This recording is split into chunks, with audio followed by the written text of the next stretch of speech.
לכולם. כיוון שלי עוד תהיה הזדמנות לדבר, אם תרצו או לא תרצו, והמפכ"ל קצת ממהר, אז אני אפתח רק בשתי מילים ואתן את הבמה להמשך הכנס. א', תודה שהגעתם. לא בכדי גם יושבים פה בעצם כל מרכיבי שרשרת הביטחון במדינת ישראל, מהמשטרה, הצבא ועד המאבטחים וחברות האבטחה ואחרים. כי בעצם בזה כוחנו, ועד היום כל השנים היה בעצם הציר המרכזי שעליו נשען האבטחה, עליו נשען האבטחה, עליו נשען הביטחון במדינת ישראל. ומטרת הכנס בין היתר זה לחזק את השרשרת הזאת, לדאוג שגם החוליה האחרונה לא תהיה החוליה החלשה, כי חוזקה של השרשרת תלוי בחוליה החלשה ולא החזקה.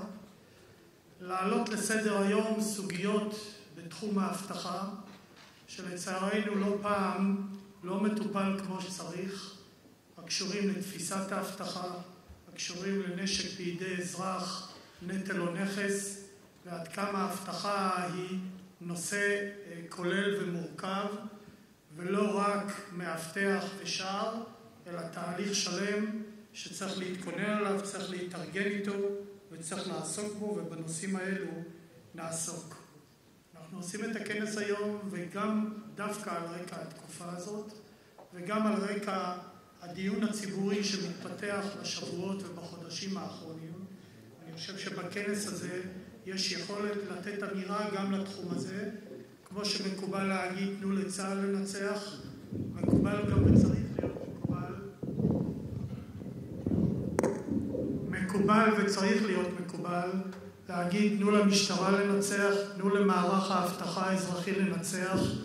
הוא יודע לעשות, הם יודעים לעשות את העבודה שלהם, שחררו אותם מכל מיני מחויבויות לדברים לא רלוונטיים, ותנו לעשות את העבודה. ובשביל שתהיה עבודה צריכה להיות תפיסה, צריכה להיות תורה, צריך ללכת לאור הציר שנקבע ולא לזגזג, לא להחליט יום אחד שיש נשק ויום אחד שאין נשק, לקבוע תפיסה ברורה, ומהרגע הזה העסק ינוע, ועל הדברים האלה נדבר.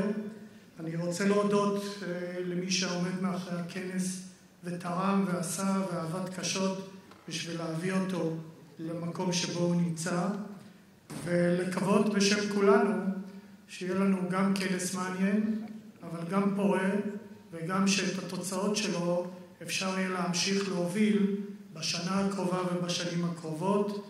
בהצלחה לכולנו.